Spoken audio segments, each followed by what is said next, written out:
Ya, Anda masih bersama kami di One on One karena masih ada pula pertanyaan begitu Pak, bagaimana kemudian menjadikan koperasi di era saat ini 2025 ini bisa diterima melebihi makna sebatas aktivitas simpan pinjam saja dan juga bisa diterima oleh generasi muda saat ini sebagai penggerak ekonomi kita, Pak. Dalam pola pembangunan semesta berencana yang diisi oleh para tokoh anggota DPR pada saat itu tahun 60 dan ada para ahli, ratusan para ahli itu sudah nyusun bahwa yang namanya koperasi itu bisa bergerak di sektor produksi, distribusi, industri, dan perkreditan. Jadi sebenarnya koperasi ini memang punya potensi yang besar dan beliau-beliau itu misalnya Bung Hatta itu kan belajar bagaimana di Eropa dulu koperasi itu ternyata bisa memajukan ekonomi di negara-negara di Eropa khususnya di Skandinavian gitu. Nah, di seluruh dunia pun juga sekarang koperasi keren-keren, punya bank, punya kapal, punya pabrik, punya segala macam. Kita bisa kayak gitu Pak ya? Bukannya bisa, kita ini Maria, kita pernah punya bank, namanya Bank Umum Koperasi Indonesia, Bukopin, itu punyanya koperasi, didirikan oleh induk-induk koperasi. Koperasi punya pabrik, ada gabungan Koperasi Batik Indonesia, punya pabrik tekstil yang gede banget. Kemudian ada banyak sekali koperasi yang memang sebenarnya skalanya besar. Koperasi itu tidak identik dengan usaha kecil. Koperasi ini adalah badan usaha yang bisa besar. Karena kalau anak muda sekarang ditanya koperasi itu apa? Oh iya, ya, itu buat simpan pinjam saja. Karena gitu, setelah selama 20 tahun, hampir 30 tahun ini, koperasi tersisih. Dan akhirnya tadi bertahan dengan melakukan kegiatan simpan pinjam. Yang mau dirubah ya? Nah ini sekarang kita rubah paradigma ini dan koperasi kalau contoh ambil referensi di semua negara, koperasi boleh masuk ke sektor-sektor usaha besar.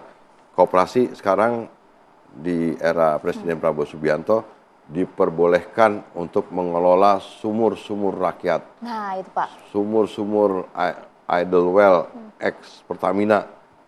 Karena memang sebenarnya kan pengelolaan minyak itu kan harus bisa mensejahterakan masyarakat di dekat sumur itu. Nah, dengan masyarakat membentuk koperasi, koperasinya boleh ngelola sumur itu daripada sekarang dikelola secara ilegal, lebih baik dilakukan secara legal, dilakukan oleh koperasi yang anggota dan pengurusnya adalah masyarakat yang tinggal di sumur-sumur minyak itu. Kemudian koperasi sekarang boleh mengelola tambang dan mineral. Dan kita tunggu dalam waktu dekat peraturan pemerintahnya sudah akan keluar dan itu akan menjadi salah satu ruang lingkup kegiatan koperasi untuk masuk ke sektor-sektor yang selama ini dianggap tidak mampu dilakukan oleh koperasi. Tapi Maria, ada 22-an regulasi yang menghambat koperasi. Contoh, koperasi nggak boleh bikin rumah sakit, koperasi nggak boleh bikin bank. Saya nggak tahu dari mana ini ide koperasi dilarang bikin ini, bikin itu. Oleh karena itu, ini sekarang kita akan bongkar, koperasi boleh punya hak yang sama seperti korporasi dan badan usaha milik negara untuk masuk ke sektor-sektor yang besar. Kayak gitu. Jadi kita memang harus mengembalikan lagi. Merinding saya Pak. Perekonomian ini kembali ke jati diri kita. Soko guru perekonomian nasional. Soko itu tiang, guru itu utama. Seharusnya badan usaha koperasi ini adalah tiang utama dari perekonomian nasional. Karena badan usaha koperasi adalah merupakan badan usaha perkumpulan orang. Jadi kalau koperasinya maju, pasti rakyat Indonesia maju. Tapi kalau korporasi, karena itu pemiliknya adalah pemegang saham, pemilik modal, belum tentu rakyat secara kolektif itu juga merasakan kemajuan yang dirasakan oleh korporasi. Saya sebagai rakyat mendengar ini tadi saya sampai merinding Pak. Artinya itu betul-betul Pak Presiden Prabowo ini ingin kemudian mengejawantahkan betul-betul cita-cita dari kakek beliau Pak Margono Joyo Hadikusumo bahwa setiap rakyat bisa memiliki akses seperti konglomerat. Loh, memang itu kan ya? Ini merupakan haknya masyarakat, tidak boleh kata Presiden Prabowo Subianto yang ketinggalan, yang terbelakang, yang miskin.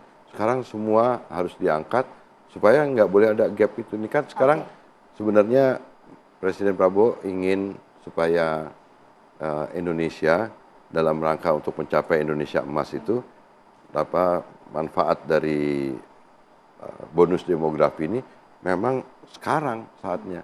Arahnya kalau nggak diluruskan sekarang, itu nanti kita nggak akan bisa mencapai tahun 2045 itu Indonesia Emas. Artinya Indonesia Emas itu jangan yang Jadi omong-omong aja jadinya nanti bukan ya, Pak. cuma 100 orang, 200 orang aja yang kaya, tapi semua menjadikan ini menjadi emas semua. Tiada, jadi ya, yang Pak. gitu. Jadi Kalau begitu target Anda ke depan apa, Pak Menteri? Saya rasa kalau Jangka tugas pendek khusus dulu. Presiden mengenai koperasi desa, kita akan lakukan percepatan operasionalisasinya. September ini kita udah bisa operasional karena sudah disediakan plafon pinjamannya. Nah, tinggal kita persiapkan, pengurus koperasinya dilatih untuk bisa bikin proposal bisnis dan lain sebagainya. Gitu, itu kan menurut saya ini yang harus dilakukan secara tenang, bertahap, terencana dengan baik, tapi tetap jangan kelamaan, tetap harus ada deadline-nya, ada timeline-nya, tapi tetap harus kita lakukan dengan tenang, hati-hati dan lain sebagainya. Masyarakat silakan mendukung, silakan melihat, mengawasi. Kami juga berterima kasih, kami juga nggak alergi untuk bisa dikontrol, dikritisi, tapi juga silakan teman-teman termasuk TV One kalau mau lihat langsung nanti kita ajak untuk melihat langsung bagaimana pelatihan-pelatihan, tata cara pencairan plafon, dan kemudian bagaimana masyarakat atau kelompok pengurus yang ada di Kopdes itu belajar bikin proposal. Ya tugasnya pemerintah, tugasnya bank untuk ngajarin. Jangan nggak ngajarin alergi kritis gitu ya Pak ya. Artinya apa yang mau Anda sampaikan kepada pihak-pihak yang mungkin meragukan begitu Pak, koperasi desa ini bisa berjalan dengan sesuai harapan dan juga yang Anda sampaikan tadi? Ya, saya rasa kita juga harus memberikan kesempatan kepada koperasi untuk dia bisa ngejar ketinggalan. Pak Prabowo kan bilang bahwa kekuatan Indonesia itu harus ditopang oleh majunya badan usaha swasta.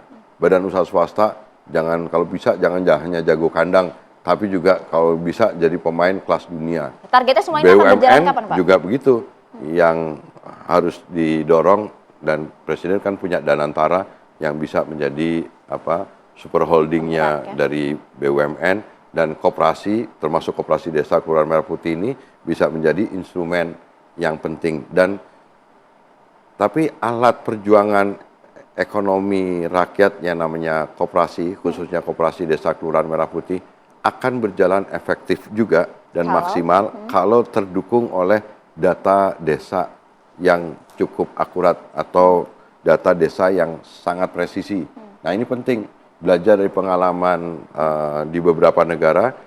Banyak kepala negara, contohnya di China, Presiden Xi Jinping dalam rangka untuk mengentaskan kemiskinan hampir 200 juta orang di China. Pada periode awal kepemimpinan Presiden Xi Jinping, yang dilakukan oleh Presiden Xi Jinping adalah melakukan pembuatan basis data pedesaan ya, ini yang saat ini mungkin 18 bulan diselesaikan, ya. Dan dalam waktu hampir kurang dari 5 tahun, China bisa mengentaskan hampir 200 juta orang bebas. Nah, Indonesia tingkat kesulitannya lebih rendah daripada China. Penduduknya kita 280 juta. Kemudian banyak orang yang di desa yang terbelakang miskin, itu letaknya paling yang hanya di Papua, pegunungan yang relatif secara fisik sulit terjangkau. Sisanya ya, Pak, ya? Relatif gampang. Dan tetapi kemarin kami juga mengadakan diskusi dengan BPS. Kita ingin sebenarnya data desa presisi ini mendukung kegiatan koperasi desa Kelurahan Merah Putih yang akan menjadi instrumen alat perjuangan ekonomi ini. Jadi instrumen perjuangan alat ekonomi, wah cukup berat sebenarnya, tapi kita taruh harapan besar kepada Anda, Menteri Koperasi yang baru saat ini, Maria, bersama dengan rekan-rekan semuanya. Terima kasih banyak Pak sudah berjuang untuk kami para rakyat. Kami mohon dikontrol betul pengawasan dari operasional Koperasi Desa. Terima kasih banyak. Mohon doa dukungannya. Maria. Baik, terima kasih banyak Pak Ferry atas waktunya bersama kami di One on One. Kita jumpa lagi minggu depan pemirsa. Saya Maria Asga pamit. Terima kasih. Sampai jumpa.